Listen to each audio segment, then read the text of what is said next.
Ukraine সংকটে Trump Putin আলোচনা ব্যর্থ, বৈঠকেও যুদ্ধের সমাধান নেই। গাজায় যুদ্ধ শেষের জন্য নেতানিয়াহুর 5 শর্ত মেনে নিলে শেষ হবে যুদ্ধ।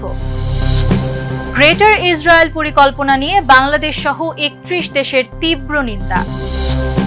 ইসরায়েলকে নিষিদ্ধ করার দাবি, ইসরায়েলকে নিষিদ্ধের বিষয়ে কি বলছে উয়েফা?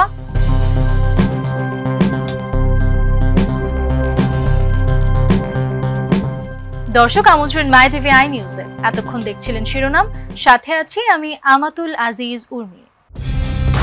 কালার এক্সপার্ট, জর্জ স্যাপ এবং মাইল্ড অন হ্যান্ডস টেকনোলজি সমৃদ্ধ অরিক্স ক্রিস্টাল ওয়াশ আপনার লন্ড্রি এক্সপার্ট। আলাস্কায় 15 আগস্ট ট্রাম্প পুতিন বৈঠকে ইউক্রেন যুদ্ধ বন্ধে চুক্তি হয়নি। ট্রাম্প একে ফলপ্রসূ বললেও পুতিন যুদ্ধের মূল কারণ সমাধানের আহ্বান জানান। উস্কানিমূলক কর্মকাণ্ড বন্ধে পশ্চিমা দেশগুলোকে সতর্ক করেন তিনি। পুতিন ট্রাম্পকে মস্কো সফরের আমন্ত্রণ জানান। বিস্তারিত রিপোর্টে। দীর্ঘ 3 ঘন্টার বৈঠকের পরও ইউক্রেন যুদ্ধের সমাধান অধরায় রয়ে গেল ট্রাম্প পুতিনের। ইউক্রেন সংকট নিয়ে ট্রাম্প পুতিন আলোচনা ব্যর্থ হয়েছে। ইউক্রেনের যুদ্ধ বন্ধের ব্যাপারে কোনো চূড়ান্ত সমাধানে পৌঁছানো সম্ভব হয়নি। দুই নেতার আলোচনাটি 2019 সালের পর প্রথমবারের মতো মুখোমুখি বসার ঘটনা হিসেবে বিবেচিত হচ্ছে। 15 আগস্ট আলাস্কার এলমেন্ড অফ রিচার্ডসন সামরিক ঘাঁটিতে স্থানীয় সময় বেলা 11:30 শুরু হওয়া এ বৈঠকে ইউক্রেনের চলমান সংঘাত বন্ধ করার জন্য দুই দেশের মধ্যে নানা বিষয় নিয়ে আলোচনা হয়। বৈঠকের শেষে মার্কিন প্রেসিডেন্ট ডোনাল্ড ট্রাম্প সংবাদ সম্মেলনে জানান, যদিও রাশিয়ার সঙ্গে কোনো আনুষ্ঠানিক চুক্তি করা হয়নি, তবুও আলোচনাটি ফলপ্রসূ এবং ইতিবাচক হয়েছে। তিনি আশা প্রকাশ করেন, ভবিষ্যতে আরও সংলাপের মাধ্যমে সমস্যার সমাধান সম্ভব হবে। অপরদিকে রুশ প্রেসিডেন্ট ভ্লাদিমির পুতিন বলেন, মস্কোর আগ্রহ রয়েছে ইউক্রেনের দ্রুত যুদ্ধ বন্ধ করার, তবে তিনি যুদ্ধের মূল কারণ অনুসন্ধান ও সেটি নিরসন করার জন্য সবাইকে উদ্যোগী হওয়ার আহ্বান জানান। এছাড়াও পুতিন ইউক্রেন ও পশ্চিমা দেশগুলোর প্রতি সতর্ক করে বলেন, তারা যদি সত্যি সংঘাত শেষ করতে চায় তাহলে তাদের উস্কানিমূলক কর্মকাণ্ড থেকে বিরত থাকতে হবে। বৈঠক শেষে পুতিন ট্রাম্পকে ব্যক্তিগত আমন্ত্রণ জানিয়ে মস্কো সফরের জন্য আহ্বান জানান এবং হাত মেলান, যা বৈঠকের বন্ধুত্বপূর্ণ পরিবেশের একটি নিদর্শন হিসেবে দেখা হচ্ছে। শাহিদা রুবি, মাই টিভি। গাজার যুদ্ধ শেষ করার জন্য ইসরায়েলের প্রধানমন্ত্রী বেনিয়ামিন নেতানিয়াহু তার নিরাপত্তা মন্ত্রিসভার নির্ধারিত 5টি শর্ত আবার উল্লেখ করেছেন। শর্তগুলোর মধ্যে রয়েছে হামাসের অস্ত্র সমর্পণ এবং জীবিত ও মৃত বন্দীদের ফিরিয়ে আনা। নেতানিয়াহু বলেছেন, এসব শর্ত পূরণ হলেই গাজায় ইসরায়েলের নিরাপত্তা নিশ্চিত হবে। গাজা যুদ্ধ শেষ করতে 5টি শর্ত দিয়েছেন ইসরায়েলের প্রধানমন্ত্রী বেনিয়ামিন নেতানিয়াহু। তিনি দাবি করেছেন, এই শর্তগুলো কার্যকর হলে ইসরায়েলের নিরাপত্তা ও বিজয় নিশ্চিত হবে। শাফাক নিউজের এক প্রতিবেদনে এই তথ্য জানানো হয়েছে। নেতানিয়াহুর দেয়া শর্তগুলো হলো অস্ত্র সমর্পণ, জীবিত অথবা মৃত সব বন্দির মুক্তি, গাজা উপত্যকাকে সম্পূর্ণরূপে সামরিক মুক্ত করা যাতে কোনো অস্ত্র তৈরি বা পাচার না হতে পারে, গাজায় ইসরায়েলের নিরাপত্তা নিয়ন্ত্রণ নিশ্চিত করা এবং বা ফিলিস্তিনি কর্তৃপক্ষের পরিবর্তে একটি বিকল্প বেসামরিক প্রশাসন গঠন করা।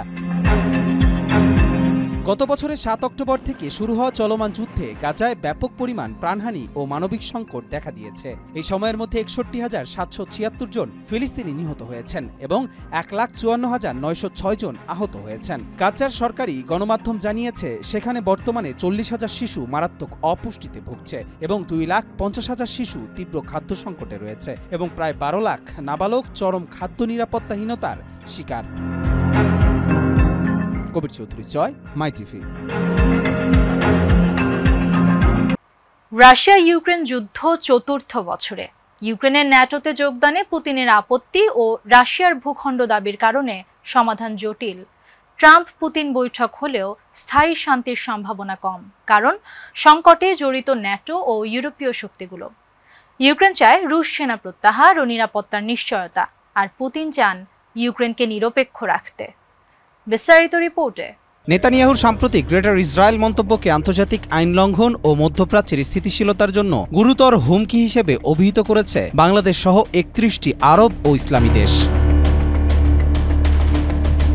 শাফাক নিউজের তথ্য মতে 15 আগস্ট প্রকাশিত এক যৌথ বিবৃতিতে জর্ডান, মিশর, কাতার, কুয়েত, সংযুক্ত আরব আমিরাত, সৌদি আরব, পাকিস্তান, তুরস্ক, ইয়েমেন, লিবিয়া, সিরিয়া প্রভৃতি দেশ এবং আরব লীগ, ওআইসি ও জিসিসির মহাসচিবরা একত্রে এ নিন্দা জানান। বিবৃতিতে বলা হয় তারা জাতিসংঘ সনদের প্রতি অঙ্গীকারবদ্ধ এবং কোনো ধরনের বল প্রয়োগ বা দমননীতিকে মেনে নেবে না। একই সঙ্গে ইসরায়েলের অতি ডানপন্থী অর্থমন্ত্রী বেজালেল স্মোটরিচের ওয়েস্ট ব্যাংকের বিতর্কিত ইউয়ান বসতি প্রকল্প অনুমোদন ও ফিলিস্তিনি রাষ্ট্র প্রতিষ্ঠার বিরোধিতারও কঠোর সমালোচনা করা হয়। এ ধরনের পদক্ষেপকে ফিলিস্তিনিদের আত্মনিয়ন্ত্রণ ও স্বাধীনতার অধিকারে সরাসরি হস্তক্ষেপ হিসেবে আখ্যা দেওয়া হয়। বৃহত্তর ইসরায়েল শব্দটি ইসরায়েলি রাজনীতিতে পশ্চিম তীর, গাজা ও সিরিয়ার গোলানহাট সহ ইসরায়েলের ভূখণ্ডের সম্প্রসারণকে বোঝাতে ব্যবহৃত হয়, যা কিছু ব্যাখ্যায় মিশরের সিনাই উপদ্বীপ ও জর্ডানের কিছু অংশ অন্তর্ভুক্ত রয়েছে। জাতিসংঘ নিরাপত্তা পরিষদের 2334 নম্বর প্রস্তাব ও আন্তর্জাতিক বিচার আদালতের মতামত উদ্ধৃত করে দেশগুলোকে স্পষ্ট জানায় দখলকৃত ভূমির জনসংখ্যাগত বা আইনি অবস্থান পরিবর্তনের যে কোনো প্রচেষ্টা অবৈধ। তারা সতর্ক করে দিয়ে বলে, বসতি স্থাপন, ভূমি দখল, জোরপূর্বক উচ্ছেদ, শরণার্থী শিবির ধ্বংস ও ধর্মীয় স্থানে হামলার ফল ভয়াবহ হতে পারে। গাজা পরিস্থিতি প্রসঙ্গে বিবৃতিতে ইসরায়েলের বিরুদ্ধে গণহত্যা, জাতিগত নিধন ও ক্ষুধাকে অস্ত্র হিসেবে ব্যবহারের অভিযোগ আনা হয়। দেশগুলো অবিলম্বে যুদ্ধবিরতি, মানবিক সহায়তার অবাধ প্রবেশ ও অবরোধে প্রত্যাহারের দাবি জানায়। পাশাপাশি আন্তর্জাতিক সম্প্রদায়, বিশেষ করে জাতিসংঘ নিরাপত্তা পরিষদের স্থায়ী সদস্যদের প্রতি আহ্বান জানানো হয় ইসরায়েলের ওপর চাপ সৃষ্টি করে ফিলিস্তিনিদের নিরাপত্তা ও স্বাধীন রাষ্ট্রের অধিকার নিশ্চিত করতে। মোহাম্মদ আবু ত্রিকা সহ সাবেক ফুটবলাররা ইসরায়েলকে আন্তর্জাতিক ফুটবল থেকে নিষিদ্ধ করার দাবি জানিয়েছেন। গাজায় ইসরায়েলি হামলায় বহু ক্রীড়াবিদ নিহত হওয়ার প্রতিবাদে এই দাবি উঠেছে। তবে উয়েফা জানিয়েছে রাশিয়া ও ইসরায়েলের পরিস্থিতি সম্পূর্ণ ভিন্ন। বিস্তারিত রিপোর্টে। ইসরায়েলকে আন্তর্জাতিক ফুটবল থেকে নিষিদ্ধ করার দাবি উঠেছে। গাজায় ইসরায়েলের আগ্রাসনে মৃতের সংখ্যা 2025 সালের জুন পর্যন্ত 80,000 ছাড়িয়েছে। এই পরিস্থিতিতে ইসরায়েলকে নিষিদ্ধ করার দাবি জানিয়েছেন সাবেক মিশরীয় ফুটবলার মোহাম্মদ আবু ত্রিকা। আবু ত্রিকার মতে ইসরায়েলি হামলায় 760 জন ফিলিস্তিনি ক্রীড়াবিদ নিহত হয়েছেন, যাদের মধ্যে 420 জন ফুটবলার। এছাড়া 140টি ক্রীড়া অবকাঠামো ধ্বংস হয়েছে। তিনি বলেন, ইউক্রেন যুদ্ধের জন্য রাশিয়াকে নিষিদ্ধ করা হলেও ইসরায়েলের বিরুদ্ধে কোনো পদক্ষেপ নেওয়া হয়নি। তিনি ফিফা ও উয়েফাকে ইসরায়েলের বিরুদ্ধে বাস্তব পদক্ষেপ নেয়ার আহ্বান জানান। ফিলিস্তিন ফুটবল অ্যাসোসিয়েশনের পক্ষ থেকে জানানো হয়েছে যে সাবেক ফিলিস্তিনি ফুটবলার সুলাইমান আল ওবাইদ দক্ষিণ গাজায় ইসরায়েলি হামলায় নিহত হয়েছেন। লিভারপুলের তারকা মোহাম্মদ সালাহ উয়েফার এক পোস্টেই মৃত্যুর কারণ জানতে চেয়ে প্রশ্ন তুলেছেন।